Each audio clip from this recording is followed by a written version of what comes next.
Alô, amigos do canal Sábias Palavras, sejam todos bem-vindos ao nosso canal. No texto de hoje é de um inscrito. Como nós falamos aqui por muitas vezes em nosso canal, convidamos aos inscritos do canal para também fazer parte de nossa história, contando um pouco a sua história. E assim, recebemos esse belíssimo texto do Eduardo de Belém do Pará, mais conhecido como Dudu. O texto fala de seu pai. Atenção a todos, quero que mergulhe conosco neste belíssimo texto. Uma grande reflexão, onde envolve amor, conquistas, perdas, mas acima de tudo, reviravoltas na vida de um ser humano com a essência do amor. Que lindo ver um filho reconhecer um pai, mesmo diante de muitas dificuldades. Bom, eu não vou mais falar nada. Eu peço a vocês, queridos inscritos no canal e não inscritos também, que possam assistir este texto. Texto do dia. Meu pai. Escrito por Eduardo de Belém do Pará. Meu pai se tornou pai aos 30 anos, pois nasci no dia de seu aniversário e posteriormente veio minha irmã, que faleceu com alguns meses de vida, e por último, meu irmão. Meu pai é a maior fonte de exemplos para mim, do que se deve fazer e do que não se deve fazer, pois não é perfeito. Aliás, perfeito só Deus. Vivemos muitos momentos juntos e ainda vivemos. Momentos de alegria, de tristeza, de reflexão e aprendizado. Meu pai era bancário e foi por muitos anos de sua vida e recebia muito bem. Entrou como um contínuo e saiu como subgerente. Nossa vida era confortável, tínhamos 2 casas próprias, estudávamos em colégio particular, nada material nos faltava.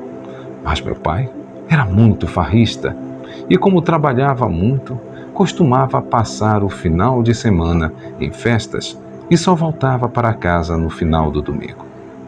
Nossa convivência durante a semana era só depois que ele voltava do trabalho. À noitinha, quando escutávamos ele bater os pés para tirar a sujeira da rua dos sapatos, e a canção que ele cantava, que por incrível que pareça, ninguém sabe qual é. Foi então que o banco em que ele trabalhava faliu e ele ficou sem emprego. Mas como ele tinha muitos anos na casa, recebeu uma indenização substancial e que nos manteria no mesmo patamar até que ele encontrasse outro emprego, pois tinha muitos amigos em outros bancos. Mas meu pai recebeu uma proposta que poderia fazer com que a indenização rendesse ainda mais. Um amigo de infância que morava na mesma rua onde até hoje é a casa dos meus avós fez a proposta. Meu pai aceitou e, mesmo contra a vontade da minha mãe, entregou toda a indenização para o tal amigo, sem nenhuma documentação ou garantia. E esse amigo simplesmente parou de atender as ligações e desapareceu com o dinheiro. Meu pai tentou várias vezes falar com ele, reaver o dinheiro, porém, sem sucesso. As dívidas foram acumulando e os amigos desaparecendo, e nenhuma proposta de emprego. Meu pai tinha uma roçadeira e, para não passar fome, começou a roçar quintais no bairro. Tivemos que nos adequar à nova realidade. Saímos da escola particular e fomos para a escola pública. A alimentação começou a ficar escassa e a diversão de final de semana do meu pai, de sair para beber, começou a se tornar uma fuga. Ele bebia cada vez mais e com mais frequência. Minha mãe desenvolveu síndrome do pânico e depressão. Mesmo com tudo isso acontecendo, meu pai nunca deixou de nos levar à missa e à novena de Nossa Senhora do Perpétuo Socorro. Com o desemprego, ele começou a passar mais tempo com a gente em casa e parou de sair aos fins de semana. Foram longos anos de privação. Passamos por muitos sofrimentos. Ficamos à beira de perder a nossa casa, o único patrimônio que nos restava. Meus avós nos ajudavam muito e não ficamos sem teto por causa deles, que pagaram as dívidas da casa. Por muitas vezes, vi meu pai chorar e até mesmo ser humilhado para poder garantir nossa alimentação. Desde muito cedo, amadureci e vi que a vida batia forte e que não podíamos ficar no chão. Tínhamos que levantar e ir à luta. Fomos crescendo e a nossa realidade continuava na mesma. Meu pai bebendo cada vez mais, até que meu avô veio a falecer. E a morte dele foi um marco na nossa história. Meu pai tomou uma decisão naquele dia, que nunca mais beberia. E até os dias de hoje, ele cumpre essa promessa. Meu primo conseguiu uma vaga de emprego para ele. Descarregar caminhões, recebia um salário mínimo. E ele foi, pois nunca teve medo de trabalhar. E as coisas foram melhorando. Minha mãe conseguiu superar os problemas psíquicos e a vida começou a entrar nos eixos. Mesmo com todas essas adversidades, meu pai nunca abandonou a família. Sempre lutou por nós. Fez o possível e o impossível para que tivéssemos o necessário para viver. E sempre nos deu amor e nos ensinou com seus bons e maus exemplos como ser pessoas dignas. Meu pai me ensinou muitas coisas, porém, ser disponível e sempre servir a quem precisa e não esperar nada em troca foi a mais marcante. Levo essa lição para a vida, assim como sempre se colocar por último em favor da família. Hoje em dia, a vida é mais tranquila. Minha mãe sempre diz: somos ricos, mas não de dinheiro, e sim da graça e providência divina.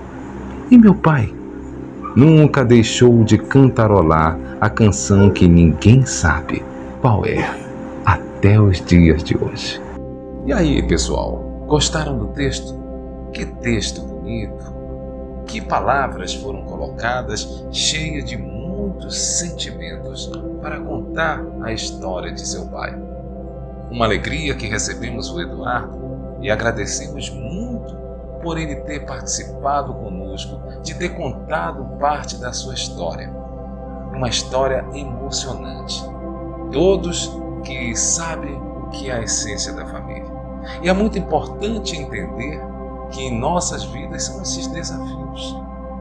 São situações em que nós parecemos querer que a nossa vida fique a navegar por mares tranquilos, mas a vida não é assim.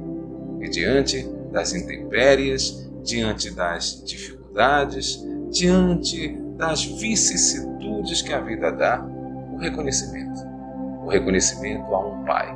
A um pai que, como ele colocou no texto, não era perfeito, mas que foi, sobretudo, um exemplo para ele quando se fala de amor, de carinho e, claro, da luta pela responsabilidade de trabalhar para não deixar que nada falte à sua família. Então, dessa forma, agradeço muito ao Eduardo e façam também como Eduardo. Vocês também, queridos, que podem estar assistindo este vídeo, eu também quero pedir uma coisa muito importante. Compartilhe aí, ajude este canal, faça com que chegue no coração das pessoas. Um texto tão bonito como esse, viu como a pessoa coloca sentimento? Não são as palavras, a riqueza de detalhes ali, nos poemas, não. Mas quando há algo que coloca-se sentimentos, uma vivência, um respeito à vida, um respeito aos seres humanos que te cercam, sem dúvida nenhuma, isso vai tocar muitos corações. Então façam como Eduardo, participe conosco, mandem também um texto que a gente tem a alegria e o orgulho de passar isso para vocês. Não esqueçam de compartilhar, levem para o maior número de pessoas possível. O canal Sábias Palavras precisa de você. Um forte abraço e até o próximo texto.